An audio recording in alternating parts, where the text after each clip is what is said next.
and daddy are fighting. You hate to see it. Please don't make any orphans. Damage has already been done. What can you say about this post from President Trump late last night on Tucker Carlson, Megyn Kelly, Candace Owens, and Alex Jones? Trump goes scorched earth against all of them. He's done this in the past. He's called Tucker Carlson low IQ and so on, and had some various choice words for the influencers or podcasters who turn against him. Is it smart strategy for Candace, Tucker, Megyn, and Alex? Is it smart strategy for the president? Well, it is what it is. I know a lot of these people. A lot of these people have been on my show.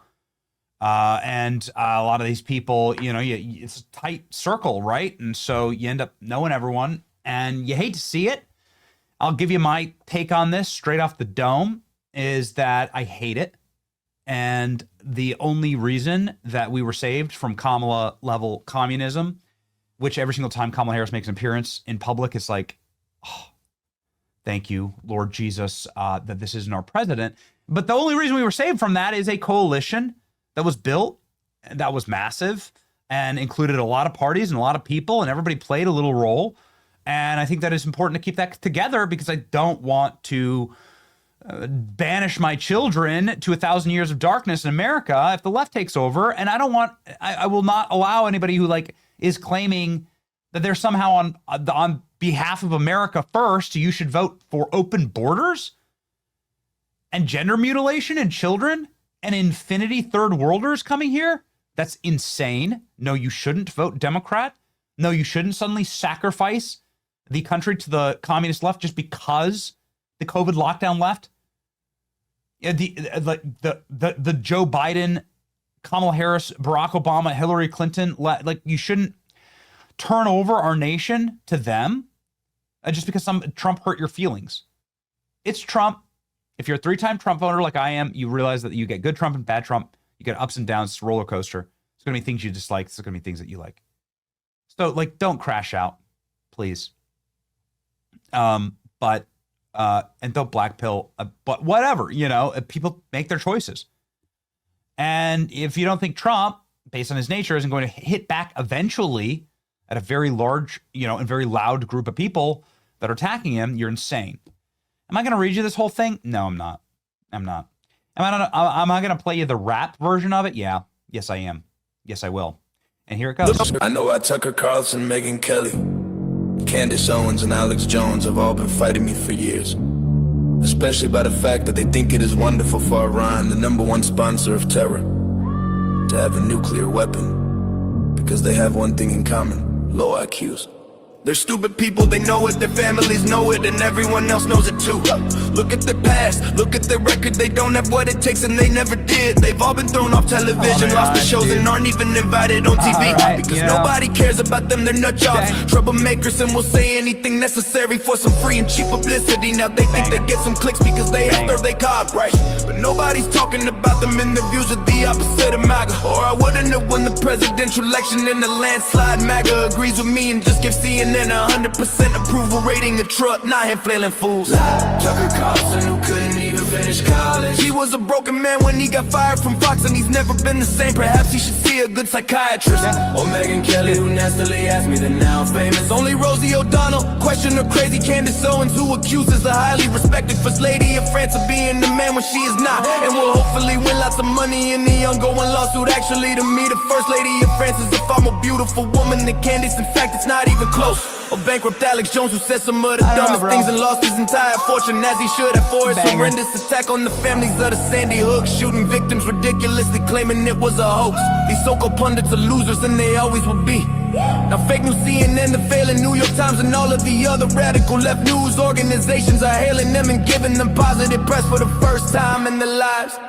They're not MAGA, they're losers just trying to latch on to MAGA. As president, I could get them on my side anytime I want to, but when they call, I don't return the calls because I'm too busy on world and country affairs. And after a few times, they go nasty, just like Marjorie Trader Brown. But I no longer care about this stuff, I only care about doing right for our country. MAGA is about winning and strength and not allowing Iran to have nuclear weapons. MAGA is about making America great again, and these people have no idea how to do that. But I do. Because the United States is now the hottest country anywhere. Okay. I mean, what, like, do you agree or disagree with Donald Trump in this statement? You've got to agree that that's a banger. Can we just do all Trump statements like that? Can we do all Truth Social posts like that? Okay. Candace Owens responding, saying that it may be time to put Grandpa in a home. Alp Pouch responding, I ain't reading that. I'm happy for you. Or sorry that that happened. Tucker responding with low IQ merch. You can now get low IQ hats. Okay. Yeah. The First Lady of France stuff was choice. That was very interesting. Marjorie Taylor Brown responding. Trump has gone mad. Okay. All right. Sure. Right. I mean, again, like, don't expect to, don't call for Trump's impeachment, right? Like, that's what's happening here, and not expect them to respond. Talking about, like, demanding that Trump get impeached. I mean, like, this is what I've been talking about, man. I've been saying this as much as I possibly can. Please be an adult. It's becoming so hard. It's very easy to crash out. You get clicks, you get attention, you get a bunch of people liking your stuff. But it doesn't do anything for the country or the movement. And I would much rather, like, people disagree, but can do so without burning all the boats. I don't like this whole, like, burn the boat stuff the moment that I don't get what I want. The Trump administration is doing unbelievable things.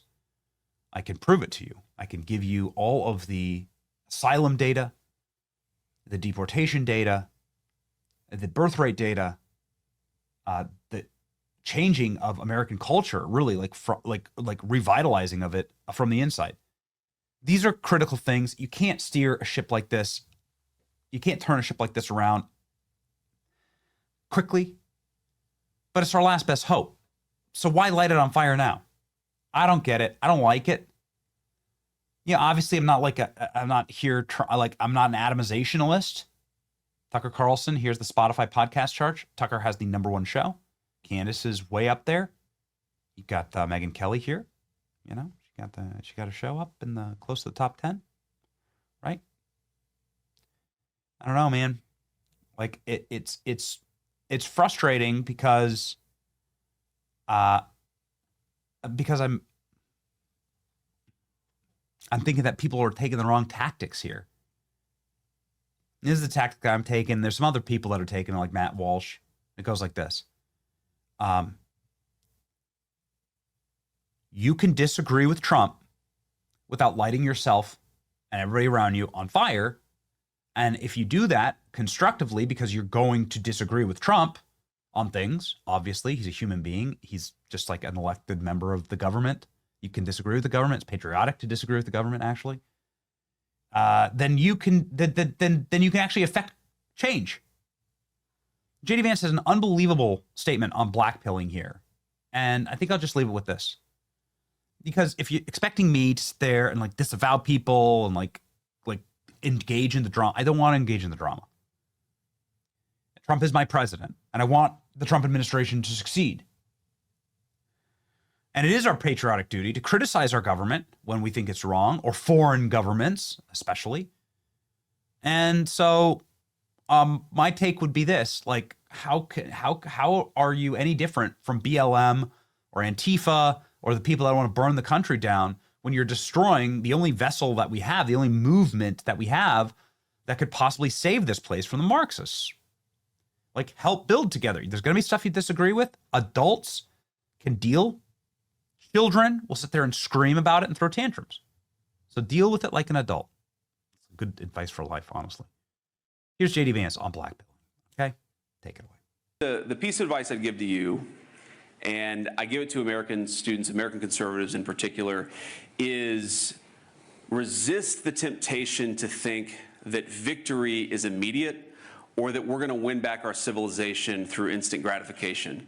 This institution was founded in 1996. It's far more influential than it was back then, but I think a lot of people, this is particularly true in the United States of America, if they see something that the administration does they don't like, they say, oh, that's not what we voted for, we're going to check out of politics. No.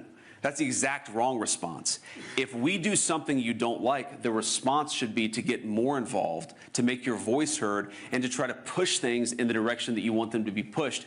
Our civilization was not built overnight. It's not going to be saved overnight. And so what I'd encourage you to do is stay involved, be patient, and don't let disappointment turn to checking out of the system entirely. There's way too much of that, I would say, in the Anglo system and the American system. There's way too much, I didn't like this thing that the vice president said, or I didn't like this thing that the president did, and I'm going to completely check out.